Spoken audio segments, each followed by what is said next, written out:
everybody. I was thinking the other day about, well, actually, it's something that came on TV, I don't remember what it was, that made me start thinking about polygamy. Now, most everybody knows what polygamy is, but for those of you who do not know what polygamy is, it's where one man has many wives, many children, and most of it is thought to be like a religious aspect of things, because all the wives, none of them wear their hair straight down. They don't wear hair like we do. They either wear it in a bun or braided in a long ponytail.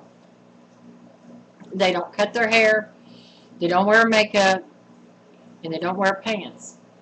And they don't wear dresses like you see an average woman's dress. They wear these ugly Little House on the Prairie dresses.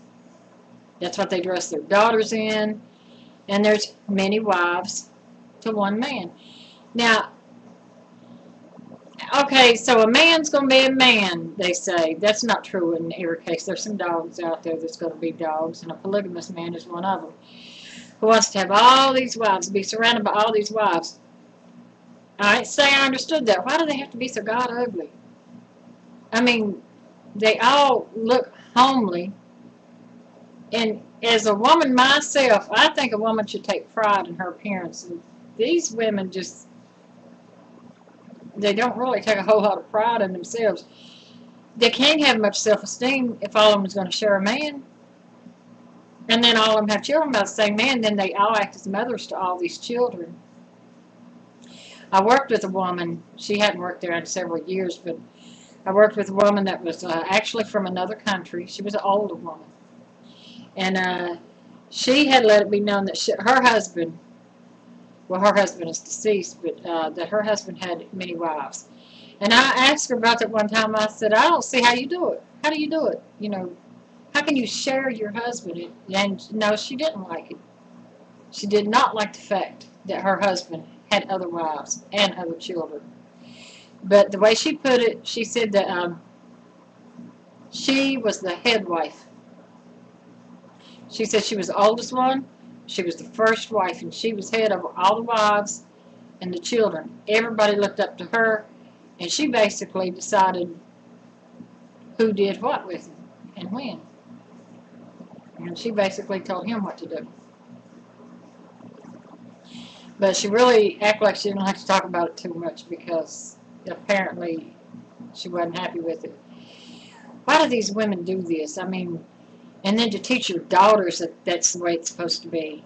I wonder if they ever look at I'm going to say normal women, because the majority of women are not like that, so majority rules. We're the normal ones. I wonder if they ever look at the normal women and ever wish that they, you know, could be more normal. I mean, if they say it's a learned trait and it's something that they learn from childhood on, that this is the way it's supposed to be, human nature is human nature. Jealousy would kick in, you would think. If you got any kind of feelings at all, wouldn't you be jealous if your husband was with another woman? And these men know it's true too, because they want many wives, but their wives are not allowed to have another husband. I wonder how they would feel if the woman wanted many husbands around her, but they couldn't have another woman. That's just craziness. What about the women over in these other countries that are forced to wear the burkas? What would be the point of living? I mean, you can't wear makeup, you can't buy clothes, you can't get your hair done, nobody can ever see you except your man, and I guess your children while you're inside your home. But just to go out and covered with, the only thing shown is your eyes, and you got to look real close to see somebody's eyes. What would the point of that be? This, to me, that's just so, there would be no point. I mean, a man treats his dog better than that. There would be no point. Just like this woman, and it was in the news not too long ago, where they was trying to decide whether to stone her to death for adultery. And, you know, because in those countries they can. And they wanted to stone her for adultery, but Her husband was deceased. She was with another man after her husband was deceased. But over there, that's still considered adultery because you're supposed to remain faithful to your husband for as long as you live. But I bet you he don't remain faithful if she does, then that's okay. I wonder who made up all these rules. I don't think God made them up. Undoubtedly a man made them up, but it's dumb on the women's behalf to go along with it. I don't understand it. I can't see it. There was, me and Joe used to go to bingo, and there was a man that would sit down there, and for some reason we said he looks like he would be a polygamist. And then whenever we'd be out and about at Walmart and see a real homely looking woman with a long ponytail, we'd point at her and say, you know, she would make a good wife for him. And then we'd laugh and giggle. I know everybody's got their way of doing things, but to me, I just find it ridiculous. I mean, I wouldn't want to take care of somebody else's children. This is what I want to know. Okay, this one man has all these wives and all these children, in some case 100 children and 10, 15 wives, and they all live in this great big huge house, and no doubt it's almost always on a farm. So it's not like he has a family, he's got farm hands. Somebody's got to plow, and you know it ain't going to be him. And I bet you the women and children just go out there and plow those fields and do all the work. Because they always live in nice homes. So they got to have some money. But I wouldn't know what to do if I had to wear a burqa and not be able to dress up. It's, you know, all little girls like to play dress up. All little girls do. And even as women, you like to dress nice. You like to look good. Not for your man, but for yourself. You got to do it for yourself. It's nice to look good for your man. You want your man to look good for you too. But you do it for yourself.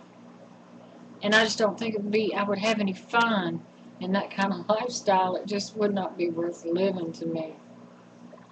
But to each his own. Who am I to judge? So, anyway, what are your views on polygamy? I know some women say, well, you know, I wouldn't mind being a polygamous wife because that way I wouldn't have to have sex with him very often. Well, there's some women that don't like to have sex, but you still don't want to shag your man. And then men, and I bet you it was a man that come up with the term whore for women that sleep with more than one man. But yet the men are studs. That don't make no sense. In all actuality, the man is the whore.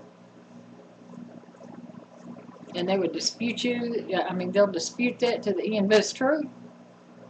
And then what gets me, I swear, on these talk shows or on court shows and stuff, where these men will say, she slept with me the first time she went out with me, but she's a whore. She wasn't doing anything that he wasn't doing. They was in that shit together. So he's the whore too. But anyway, I'm kind of getting off track. So anyway, what are your views on polygamy, and do you think it's a religious right or whatever, and could you do it? And until next time, bye-bye.